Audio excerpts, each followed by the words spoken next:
residential. I'm going to decide this case so that everybody understands. Right. I'm going to decide this case based on the evidence before me today and what I find to be the best interest of the minor children.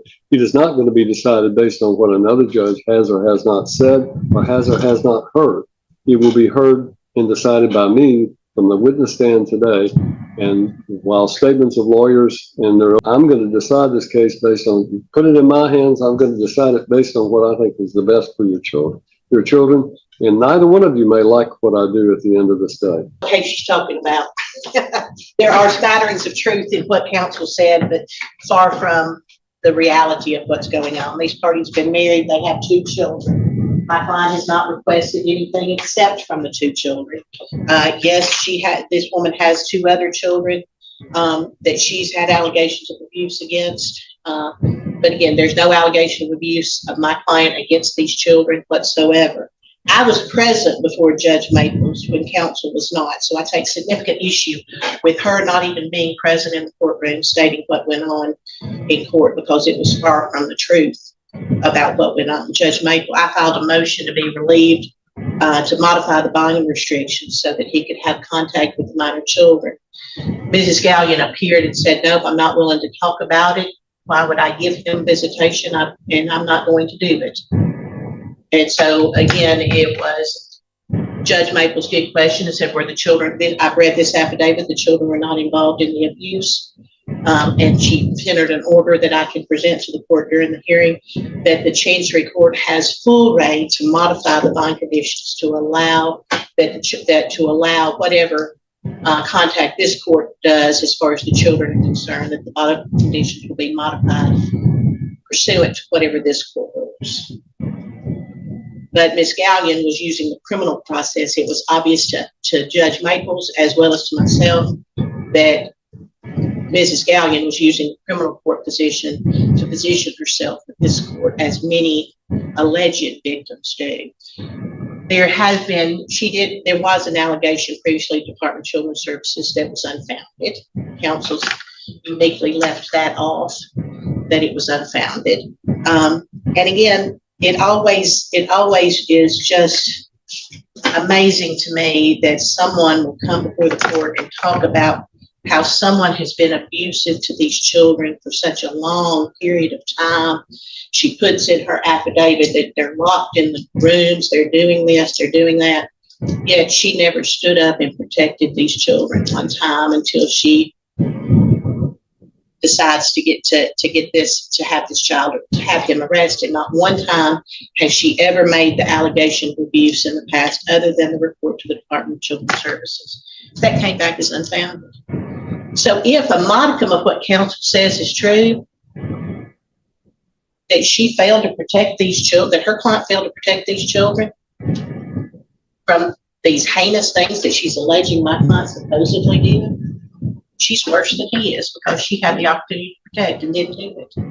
But I say none of it is true, Your Honor. My client works. He works at the Golf Club of Tennessee. In their hospitality section, she's a waitress.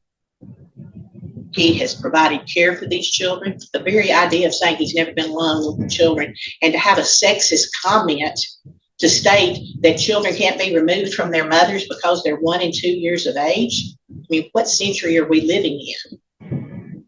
Again, tender years doctrine was abolished in the state of Tennessee, I believe, in 1969, a few years after my birth. So that's never been the law in the state of Tennessee during my tenure as an attorney. He has provided care for the children. His father was the babysitter. He was present during this so-called abuse allegation that she took place, which she came up, jerked the keys out of his hand when he was trying to go to work, saying, "You're not taking the car." There is no allegation. My client had, as I would say, gas station drugs, perfectly legal, in the home. She lied, told the police where they were in the home. They said, "Are these yours?" He said, "Yeah, they're mine," but there's not been any testing. For an officer of this court to come in and make an allegation that those were illegal drugs without even knowing it, I think it's inappropriate. Objection, Your Honor. We're not here to relitigate the criminal case. These are charges that are pending before the court. It's not me or Ms. Roberts or any of our clients' job to make charges or decide what charges should be. The police decided to charge him with simple possession of an illicit substance, not us. Based on the allegation, the sworn statement of her client stating that it was marijuana. When I have to make a decision regarding the custody of minor children, the two parties basically are opening their lives entirely for me to examine any evidence that relates to their fitness and their credibility. So therefore, anything having to do with these criminal charges would be relevant. It goes to the issue of whether or not they're a fit parent to either have custody. So Certainly, Your your Honor. objection is overruled. Certainly, Your Honor, but the only thing that I Your objection is overruled. This is a different objection, Your Honor. My secondary objection would be that as counsel, it's certainly not relevant to get up in front of a court of law and say or state that she didn't protect her kids when she's a victim, or that her attorney is lying or saying things to this court that are incorrect. I'm an officer of the court just the same as Ms. Roberts is, and I did not say those things about Ms. Roberts. So I would ask that we try to stay on the facts rather than launching personal attacks. Thank you. And your objection as to the basis for Ms. Roberts characterizing your client as being untruthful or failing to protect is overruled, because this is, again, as I've said, a case where the two of you are going to essentially try to gut each other in the courtroom so that each of you will try to show the worst aspects of the other so that you can obtain an advantage. This court's job is to look to the best interest of the minor children. And as far as any sort of personal attacks of the attorneys, I prefer that it not take place in this courtroom. But I also understand that both of you are very capable lawyers, and I will allow you to try your case. But let's keep it to the facts of the case rather than what.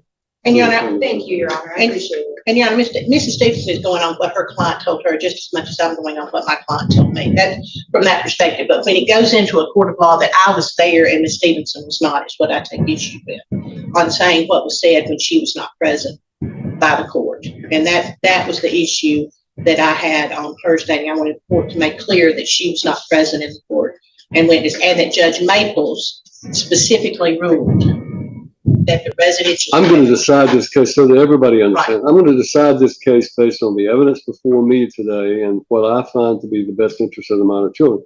It is not going to be decided based on what another judge has or has not said or has not heard. It will be heard and decided by me from the witness stand today. And while statements of lawyers and their opening statements are allowed to try to give me an idea of what their case is going to be about, the statements of lawyers are not evidence.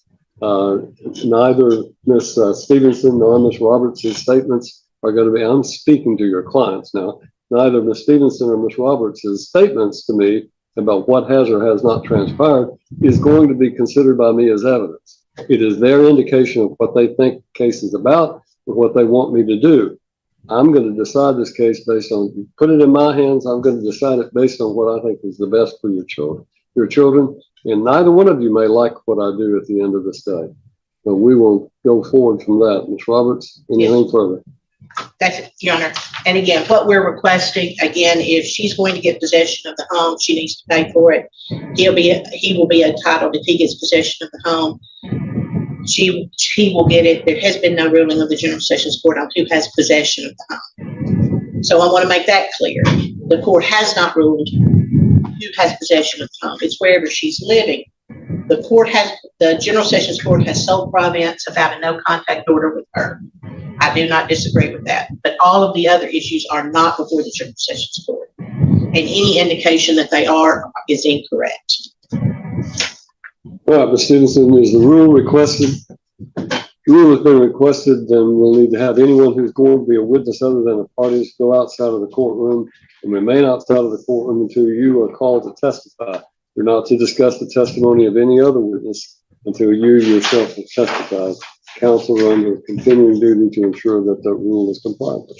And Your Honor, we just have one more concern that we'd like to address. Pursuant to the local rules of Houston or of Humphreys County Chancery Court, we were supposed to each have filed a notarized income and expense statement, as well as a copy of our proposed parenting plan. And we have not received either of those things from the opposing party. It's difficult for us to move forward and decide exactly what support amount is appropriate if we don't have any sort of statement that is detailing what he makes, what Mr. he. Stevenson, that is a rule that is in the local rules, but it is a rule that is more observed in its breach than in its compliance. So it's not unusual to have that situation happen. I will take a recess for you to discuss with Ms. Roberts if that information is available, and that will give you an opportunity to go over.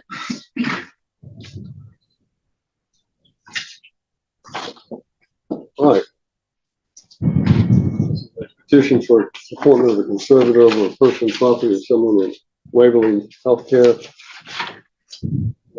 SNF Healthcare, is that correct? Yes, Your Honor. Do you have anybody that's going to testify about the situation? I do not, Your Honor. Just the report of decision submitted along with the petition. Your Honor, I've submitted my report on it.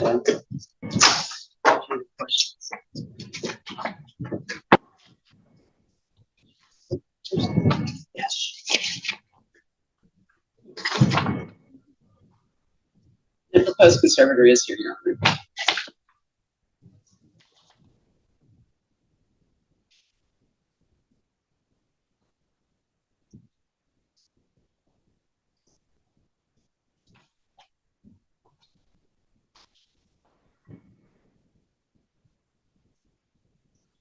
So we have a medical report that details that the respondent has dementia, cognitive communication deficit, anxiety, unsteadiness, muscle weakness, and malnutrition. Yes, Your Honor. Her dementia is relatively severe. She knows who she is, but she often can't remember the names of her children or her former husband or exactly where she is. I have your affidavit of fees, Ms. Carpenter, but I don't see a copy of the report unless I've overlooked it. I have a copy of the report, Your Honor. I think it would be good to file a copy because unless I'm listed,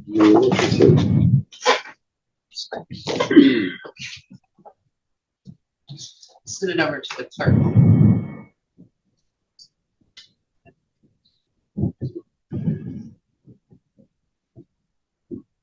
Did you say that today? I sent it to him.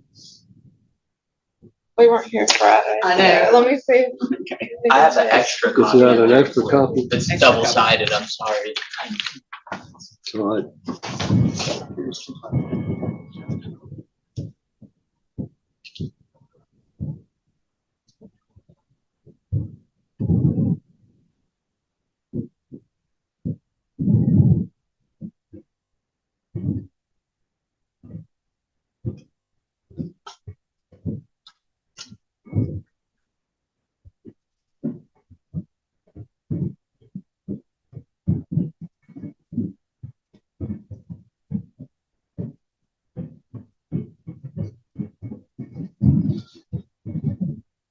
So she had a monkey named Squeegee. Yes, Your Honor.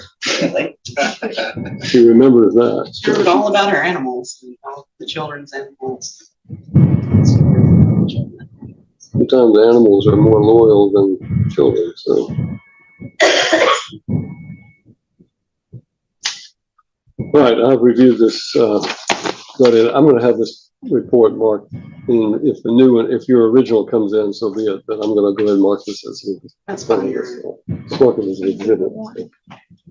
Right, I found that this is appropriate that, there be a conservator appointed, may I see that? So.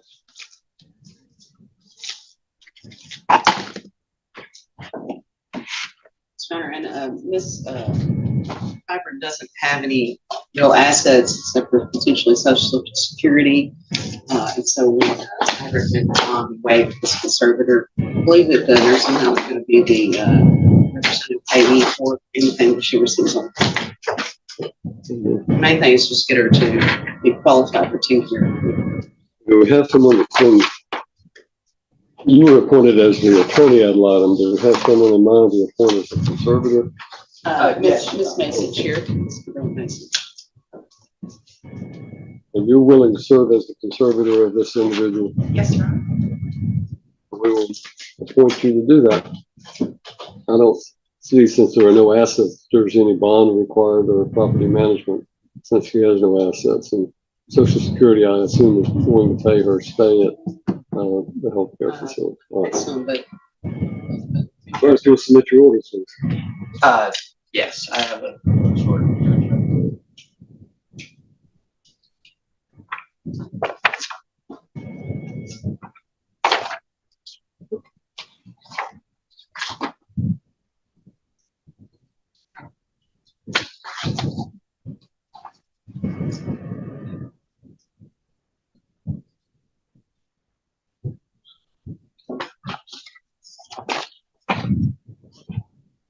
Phyllis, let me ask you to sign this order, please. I think you signed it.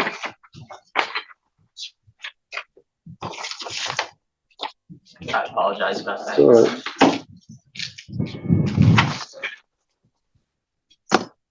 I always repeat what Judge Robert Birch used to tell me when I submitted an order that I hadn't signed. If you don't care enough about signing your orders, then why would I? So, That's a good point. I'll make sure to have it signed next time.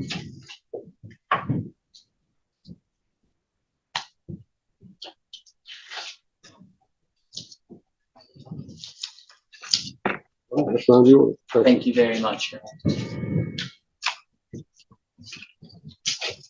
2021 CV 67 regarding Regina Clark and Johnson.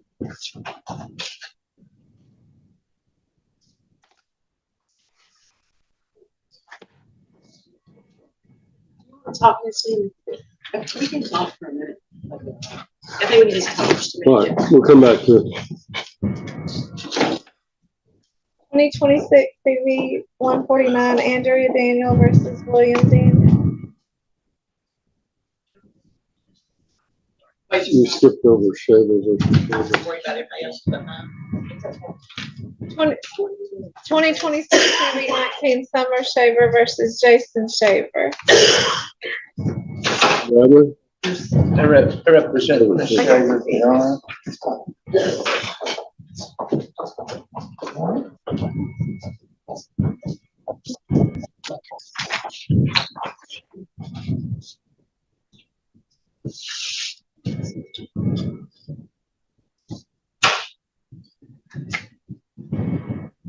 We're here today on a motion default, which took place on May the 27th. Judge Turnbow set it for today to give the defendant 2 more weeks to answer, and he has not replied or answered. Jason Cody Shaver in the courtroom. All right. All those who are going to testify, raise your right hand. Let's place you under oath. Do you solemnly swear or affirm that the testimony you shall now give in this case shall be the truth, the whole truth, and nothing but the truth, so help you God? All right, thank you.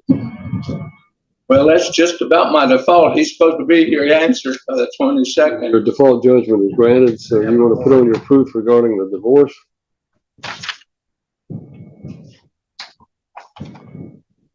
You're Miss Shaver, Summer Sarah Shaver, is that right? And Jason, your husband, has been a kind of an addictive person all over their marriage, is that right? Has he abused you and the 2 daughters? Oh, well, you're saying that. You'll step up a little closer to that mic. So there we go. He's never physically hit me, but he is mentally abusive. But he does have a problem with addiction. Yes, sir.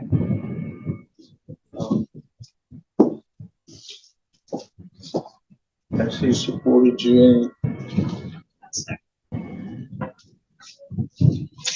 That's your name. My name is Morgan Mayberry. And how do you know? She's my best friend. Is she? Okay. Have you've heard what she said? Yes. Is it all true? Yes, and I would also like to point out that he actually has child abuse charges for one of the victims. One of these children, Yeah, and then also he has neglect charges for getting drunk with the kids. He has a no contact for the kids and Mr. Shaver. Out of general service. That's your name? James Dawson. James, I believe you're I'm the father. the father. Yes. You know your daughter to be truthful, Yes. and you've heard what she said, Yes. and you've heard what the witness said. Yes. Are they true? I agree with both of those. Okay. She needs to away from this case. Yes. Michelle, if you'll step back in front of the microphone, I've got a couple of questions. You have filed a proposed permanent parenting plan that basically makes you the primary residential parent and does not provide for your husband, the father of the children, to have any contact with the children right now. It's my understanding that based on his abuse of one or more of the children, that there is some sort of a restraining order or a protective order out of another court. Yes, sir. The DA had granted a 2-year no contact between me and the kids. Right, and is there a pending criminal case against him right now? Yes, ma'am. Let's let her answer, sir. I believe so. And that's for abuse of one of your children? No, sir. He got drunk behind the steering wheel and passed out with my kids inside the house. Right. So he was behind the steering wheel of the vehicle while the children were inside the house alone? Yes, sir. How old are the kids? My daughter will be 9 next month, and my son will be 7 in August. Right. And he is the biological father of the children. So, Do you and Mr. Shaver own any real property? just my vehicle. Just what? Just my vehicle. Well, that's personal property, so you don't own any land, or in other No, words. sir. So you have your vehicle, but is that in your name only? I believe he was the co-signer on it. Okay, but you're gonna keep that vehicle, is that Yes, correct? sir. Right. She wants custody of the children, Your Honor, and the parenting plan sets out the child support. It's been filed with the court.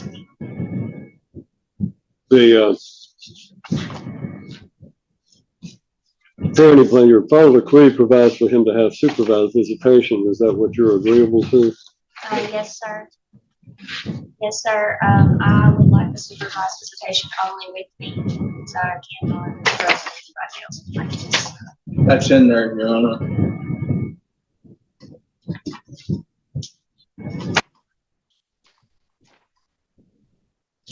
I know it's in the final decree. I'm looking at the parenting plan that was proposed, and I want to make sure the parenting plan is more important because sometimes they get separated from the final decree of divorce.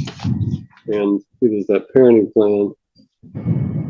And under subsection B, it says the mother shall have responsibility for the care of the child or children except for the following times when the father and the other parent shall have responsibility. The father shall have supervised visitation with the party's minor children until the father, and further, the father will contact the mother 1 week prior to schedule his visitation. So even despite those issues you've talked about, you're willing to supervise his visitation with the children? Yes, sir. My kids are super young, and as long as I can be there to supervise, I don't mind. Yeah. Anything else, Mr. Bradley? No, Your Honor. I've granted the default judgment if she is awarded a divorce on the grounds of inappropriate marital conduct. I will adopt her proposed parenting plan, which has previously been filed with the court, and I'm going to sign that one that was filed with the court, unless you have another copy that you want me to sign. I have one here. It's always better to have a separate copy attached to the final decree. So, Didn't hear that, Your Honor.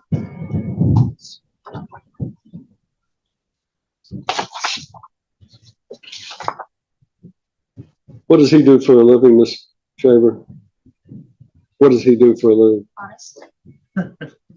Well, I always prefer honestly rather than something else, but you can. Doesn't do anything wrong. I think she's been the breadwinner of the house.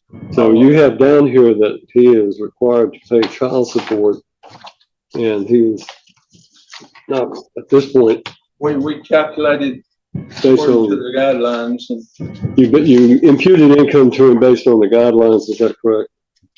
Yes, sir. I believe I gave them my taxes for 2 years ago. Right.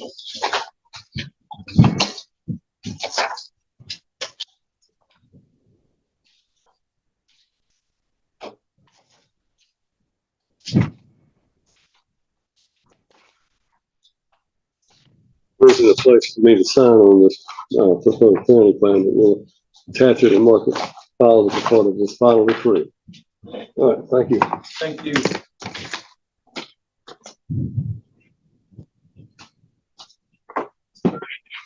She has that question, Your Honor, and she, So previously, as stated in the divorce papers, I had said that I wanted to keep the last name Shaker.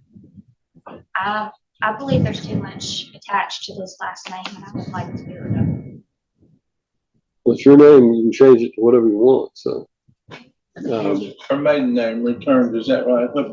Your final decree does not provide that. Mr. Bradley, all you need to do is file an amended final decree that does change her name. Just add that specific provision, and that way it'll save you having to file a new action to change your name. We don't have to have a hearing or anything. No, just submit an amended final decree changing the name, and I'll take care of it. Thank you, Judge. Right. Thank y'all. Yes.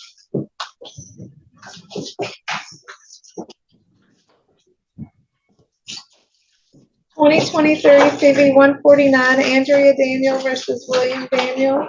Your Honor, this is my motion for a wage assignment. Your Honor, we were here before the court. We were here before the court back in February and took a default judgment against Mr. Daniel, modified the residential schedule and the child support.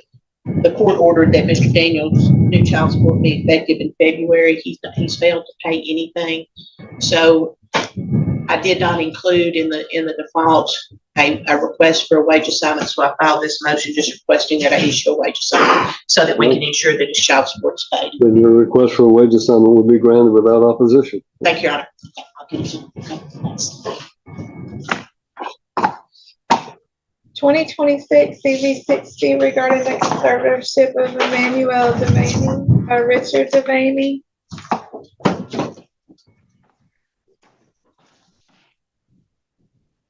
After you've been admitted, I'm going to ask you to turn on your video and unmute if you can hear me.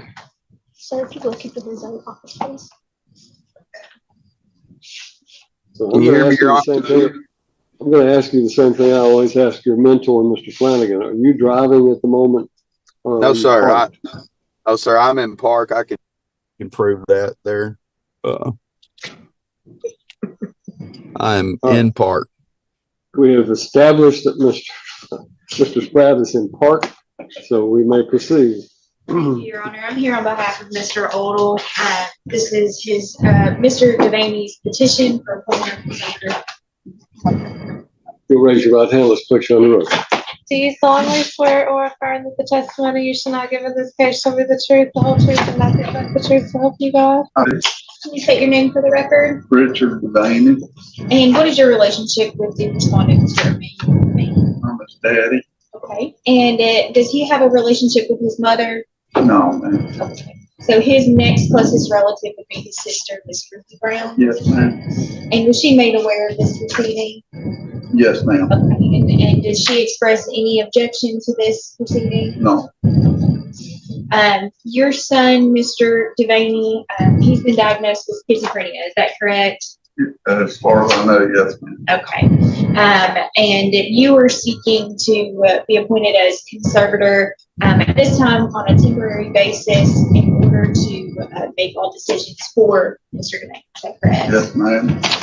And does Mr. Devaney have any kind of property? My son? Yes. No, ma'am. Well, he's got a vehicle. He has a vehicle, okay. Does he have any kind of income of any sort? No, ma'am. Okay. Are you asking to make all decisions on Mr. Devaney's behalf? Yeah, mental ones, you know, for him to get help, however I want to say it. Is he in the hospital right now? Yes, Middle Tennessee? yes, sir. I don't show, Ms. Lowe, I don't show a copy of any medical reports. Are we going to be filing some? I believe it was faxed on Thursday. but we can absolutely file that. Well, let's just make sure, we'll follow up on it, but I need to make sure there is a report filed. So. He has been admitted there 4 or 5 times I already. saw that in the pleading that you filed. Sir, I saw that in the pleading that you filed that he had been admitted to Middle Tennessee 4 or 5 times. yes. So we do have a physician's report from an examination that was completed on June 18th. We can file that today if it is not filed. And I believe that Mr. Spratt went and served and met with Mr. Devaney this past weekend.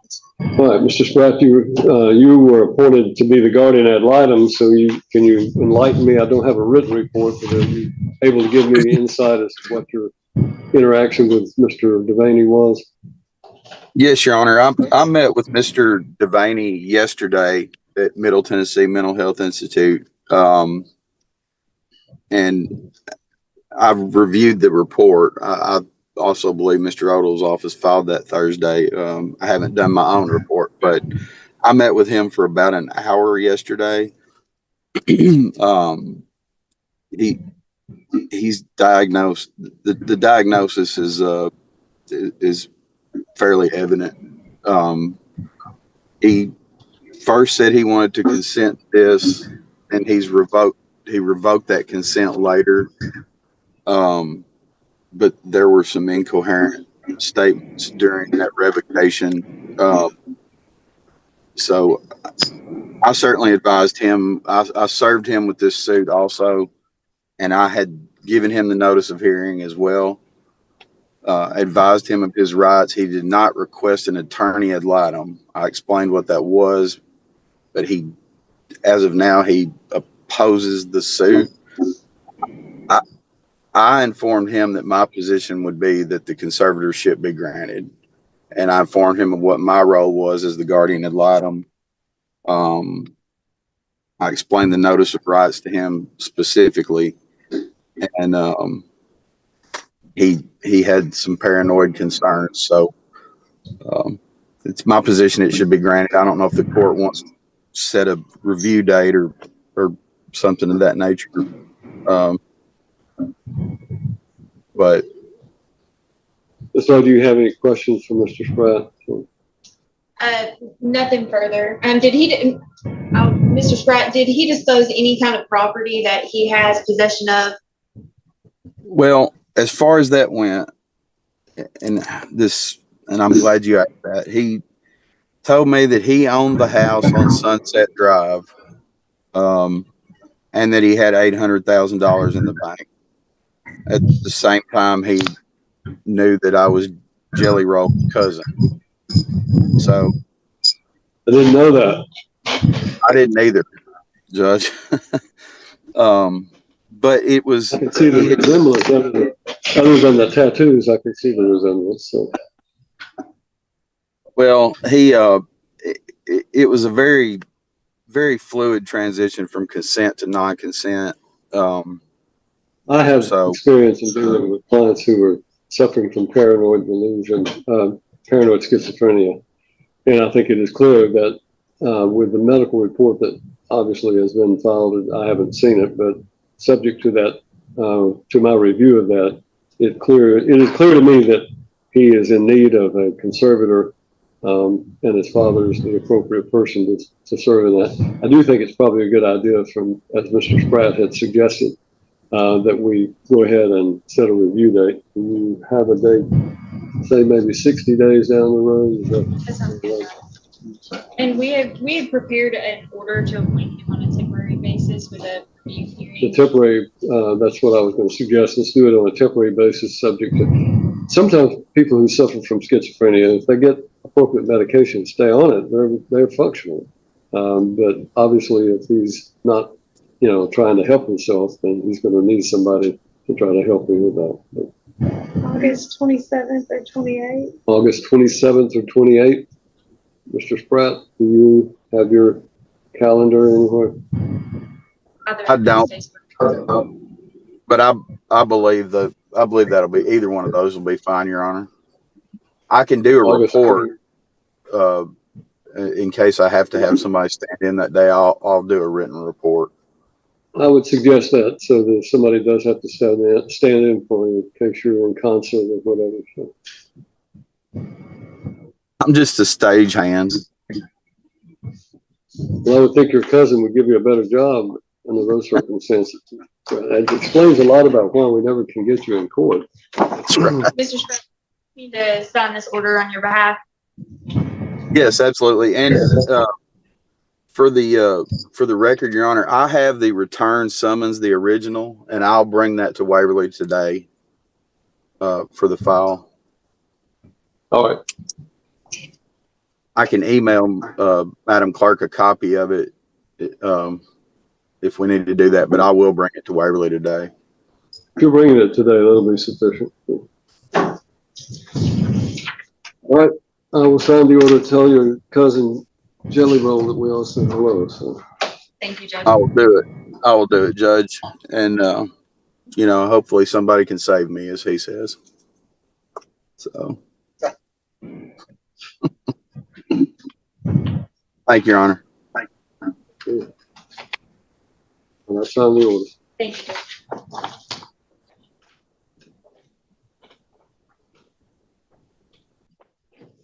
Twenty 62, Casey Shote versus Mark Dozier.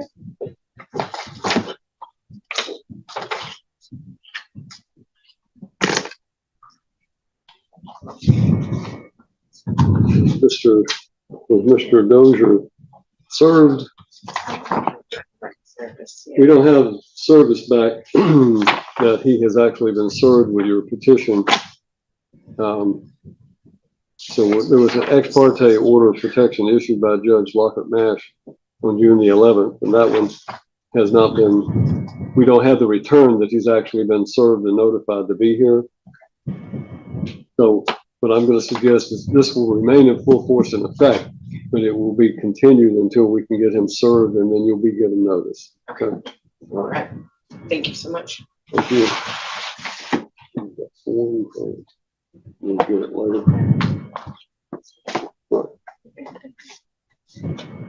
2025 CV2, Daniel Jones versus Jennifer Jones. Yeah, that's here for a hearing, and they just stepped out. Probably need to mark after discussion just briefly if we could. All right. 2021 CV99, Christy Thornberry versus Tristan Thornberry. That's Mr. Duke's motion for formal visitation. I understood it was set today, maybe to get a date to have that actually heard rather than have this heard, but she's out, so we'll get back. All right. Well, we'll come back to it. I'm gonna let's run through and see what else. So, how long do you think your Jones case is going to take to try if we have to have the hearing? I assume you will. The rest of the day. We have division of assets and custody. Adoption. That's the case that I've heard before. You've had one other hearing, maybe two other hearings in it. Right. So that's why I think we just wanted to have a brief conference to narrow down the issues on what we're going to do, consistent with the prior order that we have for your signature today. All right. Then we also have Gabriella Gallion versus James Gallion. Yes, Your Honor, those are my motions. I filed motions to adopt a temporary parenting plan. And this is Ms. Stevenson from the Nashville Bar. She's also filed reciprocal motions. Okay. Yes, Your Honor, and I apologize if they were in the style that this court is used to.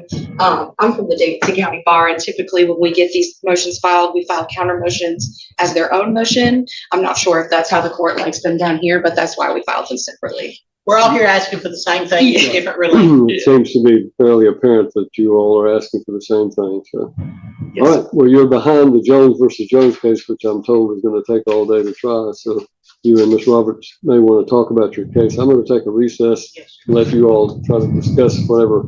And if are you wanting to have a conference with Ms. Duke and myself? I think so. Yeah, Ms. Duke and I've got an order prepared that needs to be entered from the last hearing that we need to provide that. We had meetings with the counsel for the Jones versus Jones case, and we've set that for a final hearing. And then we've also set a hearing in the Thornberry versus Thornberry, so those two are off today's docket. And that brings us to Gabriella Gallion. I'm sorry, we need to take up your case, is that correct? Yours and Ms. McLeod's. If we can, Your Honor, Ms. McLeod and I had an opportunity to go over some of these things together with Ms. Lisa. And I think we've narrowed it down and we have an agreement about how this fees will be reimbursed. Yes, Judge, and before we get started, I wanted to call the court's attention to the affidavit of Jim Foster. There's a typographical error in it, and that I put that he was appointed as conservator on paragraph 3, and that's a typo. He was never appointed conservator in this matter. Just want to clear that up for the court record.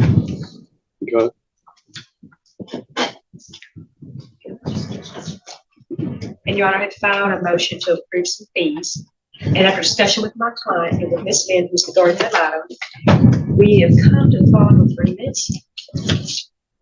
As far as Ms. Lisa, we've agreed that she can be reimbursed $1,333, which is for, let's see if I get this right, for medication assistance for the ward. $1,239, which is a mortgage payment for the ward's residence, which they covered for her. She fell behind. There's also a fee of $1,960 for the phone bill for the ward that my client has paid. There's attorney's fees in the amount of $2,500, which will pay to me. And then there is mileage expenses in the amount of $14,352.00, which accounts for 4 years of driving back and forth between Franklin and then Spring Hill and here in McEwen. And she has kept a record of all those and has submitted those to the guardian ad litem. Pages and pages of that documentation, and I agree with that. And Mr. Jim Foster is not here. He's not going to come in today. He did sign this affidavit.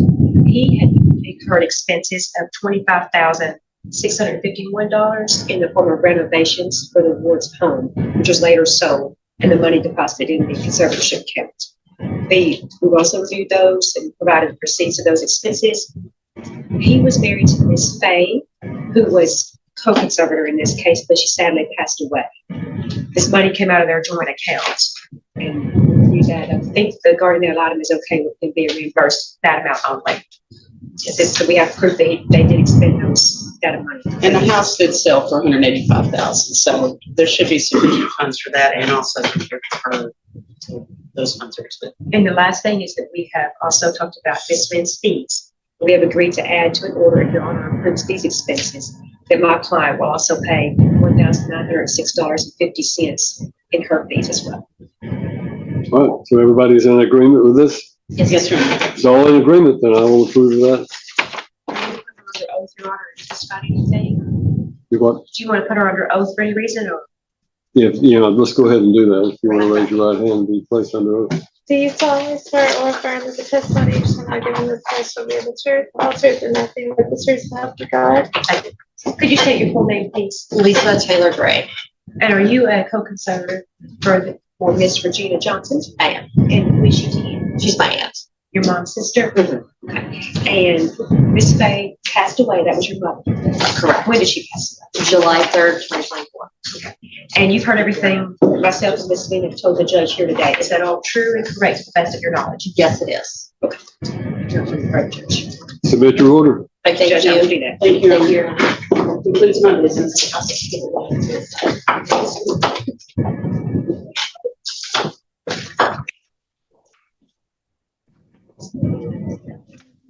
Gallion.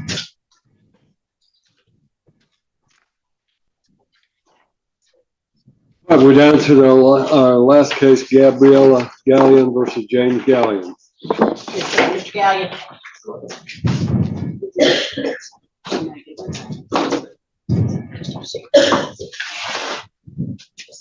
Oh, I'm sorry.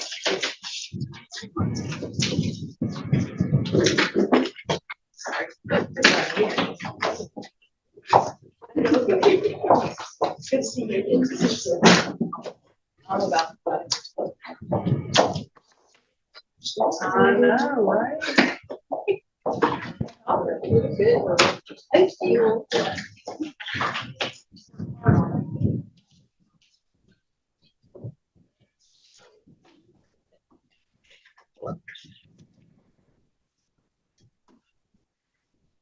All right, we have motions by both parties essentially asking for identical situations where just that parenting time and child support condemnability. And then this, Robert, you had filed the initial motion to adopt a parenting plan for temporary possession of the marital residence. You Yes, filed Your those on June the 8th. And then Ms. Stevenson, you filed yours on the 12th. So we'll proceed with first in time, first in right, or do you want to go by the parties, whoever the plaintiffs are? Yeah, I don't have a preference, Your Honor. It's, Ms. Stevenson, well, you're the plaintiff, so we'll let you put on your proof first. So you wish to make an opening statement? That is no problem with me. Good afternoon, Your Honor. Chelsea Stevenson from Ms. Gallion. As you know, there have been several motions filed that are relatively identical in nature. However, I think realistically what this case, or at least these motions, are going to hinge on is the no contact order that is currently in place. The father is currently facing charges for simple possession of paraphernalia, and domestic violence, wherein the mother is the victim, and the father was forcibly removed from the marital home after committing an alleged assault on the mother when the children were all present. During this alleged assault, the police were also able to discover several items of drug paraphernalia and marijuana and other illicit substances. Father admitted to police that they were his and that they all belonged to him and that he is a drug user. These charges are currently pending in the General Sessions Court here in Humphreys County, and there is a no contact order as a result of the domestic violence charges that forbids father from coming in or around the mother's marital residence. In the actual reports filed by the police officers in regards to that case, mother's address is listed as the marital address. She does not have any other addresses at which she can reside. And father is explicitly ordered not to come around that residence. Now, since he was removed from the home, father has paid absolutely nothing in support whatsoever for his children. He has not paid any of the bills for the home. He has not provided anything at all to mother to support the children. She has raised them entirely on her own since he was removed from the home. Now, when was he removed from the home? it's been more than a month, Your Honor. It's been almost 2. So, as a result, 29th of April. yes, Your Honor. So, as a result of this, when father first appeared in the criminal case about a couple of weeks ago, I would say, he attempted to have this bond restriction that is currently in place, preventing him from contacting the mother, removed on the basis of the fact that he wanted to speak to his children. After this was presented in front of Judge Lockhart Mash, Judge Lockhart, my client, appeared without counsel. She was only a victim in that case. This was in general sessions? It was not Judge Lockhart Mash. Not Judge Lockhart Mash, I apologize. Judge Lockhart Mash is the circuit judge. That would have been Judge Maples. It was Judge Maples, Your Honor. My apologies. It was just a slip up. But either way, Judge Maples aggressively questioned my client about whether or not the children could talk to their father, and my client testified that she did not feel that it was appropriate for the father to exercise any parenting time with the minor children because they were present when the attack happened and they are also victims of abuse at father's hands. There has been a DCS case opened in the past when father abused one of the older children to the point where he appeared at school with bruises that were significant enough to cause the teachers to call DCS. Father admitted to my client that he did hit the child. However, he said he didn't mean to hit him as hard as he did. Nevertheless, there is a long and demonstrated history of abuse on father's part against both my client and the minor children. For those reasons, we do not feel that it is in any way appropriate for him to exercise parenting time while these charges are pending against him. And that if he is ever to exercise parenting time, he should be subjected to drug testing and he should be subjected to supervision, as he's clearly a very, very violent individual who is prone to take out his anger and rage on my client and the children. It's also important for this court to know that 2 of these children are not his biological children. They are my client's biological children from a previous relationship. Only 2 of the minor children that exist in this household are his biological children. the youngest two, who are only 1 and 2. They cannot be without their mother for extended periods of time at this age, and he has never exercised any parenting time alone with these children. Mother has always exercised the vast majority of parenting time and is a victim of father's abuse, just like the other children. Mother has also submitted a notarized income and expense statement for this court to review, pursuant to the local rules of Humphreys County Chancery Court. That states exactly what her costs are, what she makes, and what she needs. As per our income and expense statement, she has a demonstrated need of at least $3,500 a month. While we know that that may not be something possible for father to reach, as it is quite a large number, we do know that he is gainfully employed and more than able to provide the support that she needs to raise the children. Quite frankly, it was shocking to us to see a motion for exclusive possession on the home and for support, knowing the fact that father has been explicitly banned from going to this house and has paid nothing whatsoever towards the minor children's care since he's left the home. Additionally, we would assume that somebody who has abused children to this nature and is now facing charges in a court of law regarding these abuse allegations would consider the fact that this no contact order is in place for a reason. Safety and assurance that these children will be able to live happy lives unadulterated by the abuse of the defendant. We would ask that Your Honor put in an order that prevents father from contacting the minor children until the adjudication of the abuse allegations. And we would ask that if he is granted any parenting time at any time in this case, that he be subjected to regular drug testing and supervision, at least at the beginning, so that we can ensure that the children will be safe and well. Thank you, Your Honor. Robert? Your Honor, I don't know what